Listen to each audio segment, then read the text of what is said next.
Further second जो हमारे पास है दैट इज इलेक्ट्रो डिसइंटीग्रेशन। नाम से ही पता चल रहा है इलेक्ट्रिसिटी की हेल्प से क्या करेंगे, डिसइंटीग्रेट करेंगे।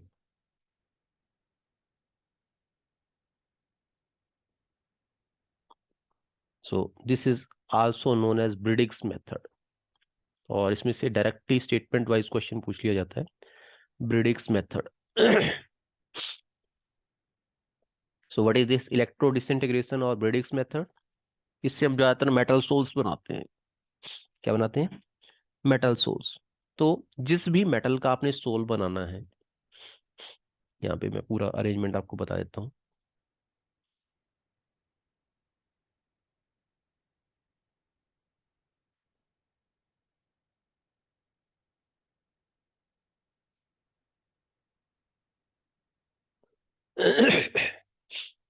इसमें क्या डाल देंगे आप? इसमें आइस डाल देंगे। ये कंटेनर आपने बाहर लेना है जिसके अंदर क्या डाली रहेगी? आइस।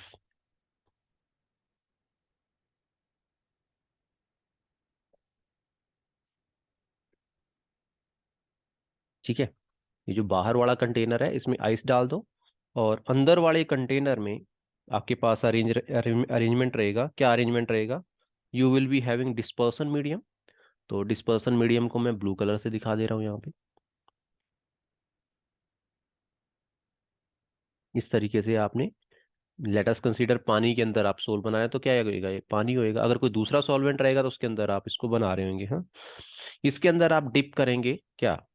मेटल के इलेक्ट्रोड, और एक इलेक्ट्रिक आर्क रहेगा यहाँ पे ना। तो मेटल के इलेक्ट्रोड को इस तरीके से मैं रिप्रेजेंट कर दे रहा हूँ, और यहाँ पे बीच में क्या रहेगा? Electric arc. ये ओके। सो इधर से भी आप क्या करंट पास कर रहे होंगे, इधर से भी आप करंट पास कर रहे होंगे। होगा क्या? ये जो सॉल्वेंट है इसके अंदर, ये मेटल के जो एटम हैं डिसोसिएट करने के बाद, है ना, जब आप हीटिंग करोगे तो वो वहां से निकल जाएंगे, है ना। तो निकलने के बाद क्या, जब उनको ठंडा किया जाएगा, है ना, कंडेंस किया जाएगा, तो किस रेंज में आ जाएंगे? कोलाइडल रेंज में आ जाएंगे। तो इस तरीके से इलेक्ट्रो डिसइंटीग्रेशन मेथड से भी क्या बनाए जाते हैं? कोलाइडल स्टेट बनाया जाता है, कोलाइडल सॉल्यूशन बनाया जाता है। अब इसमें मोस्टली मैंने आपको बता दिया क्या क्या चीजें बनाएंगे हम। गोल्ड का सोल अगर बनाना है, मेटल सोल ज्यादातर, हम सिल्वर सोल बनाना है, प्लेटिनम सोल बनाना है, तो इस मेथड से आप बना सकते हो। क्लियर है? यस और नो? जिस भी मेटल का सोल बनाना है उसके इलेक्ट्रोड बना दो, बीच में लगा दो इलेक्ट्रिकल आर्क। यहाँ पे लिख दे रहा हूँ मैं ना, लेवलिंग नहीं किया मैंने। दिस इज मेटल इलेक्ट्रोड्स और मेटल प्लेट्स। ठीक है, और यहाँ पे ये इलेक्ट्रिक आर्क। तो इस तरीके से ये आपका ब्रीडिंग मेथड। बच्चे क्लियर हो गया या नहीं? Yes sir. ओके, अगर ये क्लियर हो गया, नेक्स्ट इज पेप्टाइजेशन मेथड। तो मोस्टली ब्रीडिंग मेथड और पेप्टाइजेशन में से क्वेश्चन पूछा जाता है स्टेटमेंट वाइज। तो इसको देख लेना एक बार। What is peptization? Statement wise question है ये भी, है ना। पेप्टाइजेशन।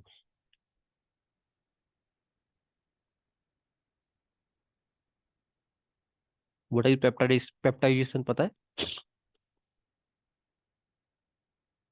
तो conversion of fresh precipitate, conversion of fresh precipitates into colloidal particle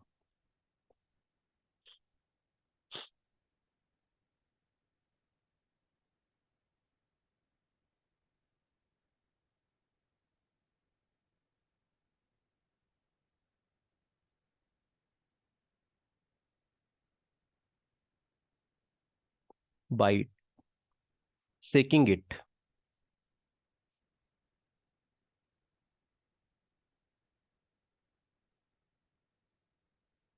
with dispersion medium.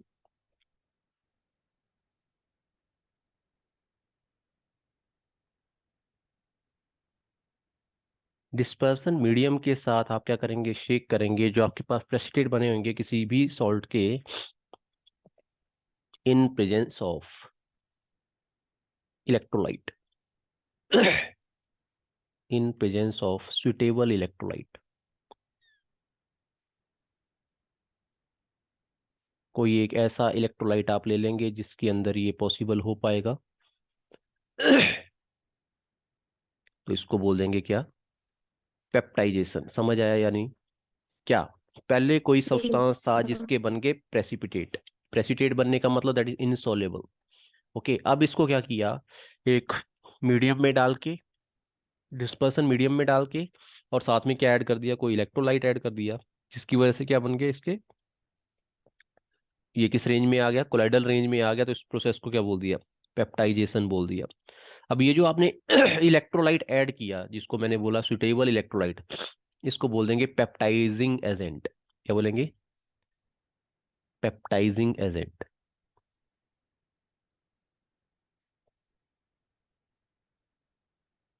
तो दोबारा चेक कर लो, क्या फ्रेश प्रेसिपिटेट हमारे पास थे। प्रेसिपिटेट का मतलब होता है पानी के अंदर इनसॉल्युबल है या किसी भी सॉल्वेंट के अंदर इनसॉल्युबल है, तब जाके हम उसको प्रेसिपिटेट हम यूज करते हैं। प्रेसिपिटेट थे हमारे पास, उसको क्या किया, कोलाइडल पार्टिकल्स में चेंज कर दिया। कैसे चेंज किया, by shaking it with dispersion medium in presence of water, a suitable electrolyte. और इलेक्ट्रोलाइट को नाम दे दिया क्या, पेप्टाइजिंग एजेंट। क्लियर है, यस और नो? अगर ये क्लियर है यस। तो आप देखेंगे फेरिक हाइड्रोक्साइड सोल्स कैसे बनती है, उसको मैं समझा देता हूँ। जैसे फेरिक हाइड्रोक्साइड है, अब जब ये प्रेसिपिटेट बने हुए थे फेरिक हाइड्रोक्साइड के, तो इसका साइज क्या रहेगा, बड़ा।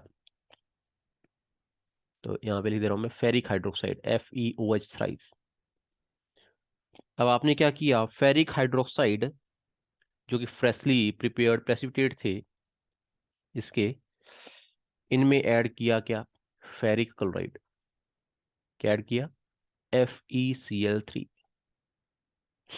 और फेरिक क्लोराइड ऐड करने के बाद आपके पास क्या आ जाएंगे, कोलाइडल रेंज में पार्टिकल्स आ जाएंगे, मतलब जो साइज है इसका क्या हो जाएगा, ऐसे छोटा हो जाएगा। तो इस प्रोसेस को बोल दिया पेप्टाइजेशन। यहाँ पे अगर मैं इसको मेंशन कर दूं पॉजिटिव,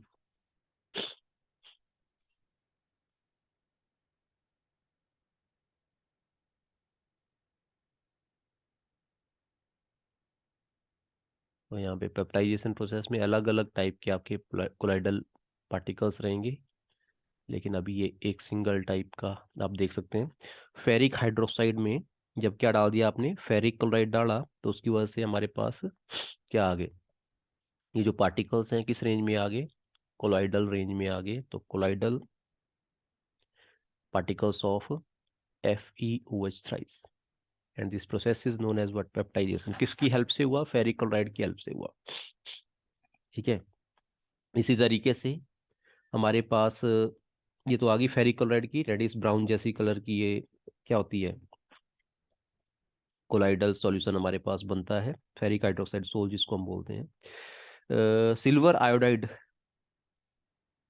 ये भी पेप्टाइज किया जा सकता है by shaking with what, silver nitrate और पोटाशियम आयोडाइड। सिल्वर आयोडाइड के क्या होते हैं, प्रेसिपिटेट होते हैं, AgI, yellow coloured precipitate. Okay, silver iodide के जो प्रेसिपिटेट हैं जिनका साइज क्या होएगा, बड़ा होएगा, उनको पेप्टाइज करने के लिए आप क्या यूज कर सकते हैं, दो चीजें यूज कर सकते हैं। या तो आप सिल्वर नाइट्रेट यूज कर लो, या फिर आप पोटाशियम आयोडाइड यूज कर लो। अब आप देख पा रहे होंगे, ये जो आप इलेक्ट्रोलाइट यूज कर रहे हैं, इसमें एक खास चीज है, क्या, कॉमन आयन। जो आयन इस प्रेसिपिटेट के अंदर है, वही आयन किसके अंदर होना चाहिए, उस इलेक्ट्रोलाइट के अंदर होना चाहिए। जैसे इसके अंदर आयन है आयोडाइड आयन, वैसा ही किसके अंदर होना चाहिए, जो आप इलेक्ट्रोलाइट यूज कर रहे हैं उसके अंदर होना चाहिए, तब जाके आप पेप्टाइजेशन कर पाएंगे। यस, क्लियर हो रही है चीज या नहीं? Silver yes sir. आयोडाइड की पेप्टाइजेशन करने के दो तरीके हैं, या तो उसको सिल्वर के सॉल्ट के साथ पेप्टाइज कर लो, या फिर आयोडाइड सॉल्ट के साथ, है ना, पोटाशियम आयोडाइड, सोडियम आयोडाइड, ऐसे कोई भी सॉल्ट आप लेके और उससे पेप्टाइजेशन कर सकते हैं। तो ये सिंपल सी चीज पेप्टाइजेशन। अब बात करते हैं कॉज ऑफ पेप्टाइजेशन की। क्या है हमारे पास time? Next is cause of peptization. Why this peptization is occurring? Hmm तो सिंपल है, जब आप इलेक्ट्रोलाइट ऐड कर रहे हैं किसमें, प्रेसिपिटेट्स के अंदर, तो जो पार्टिकल हैं प्रेसिपिटेट के, वो क्या करते हैं, प्रेफरेंशियली किसी एक आयन को अपने साथ अडजॉर्व कर लेते हैं। क्या टर्म यूज करी मैंने? अडजॉर्प्शन। ओके।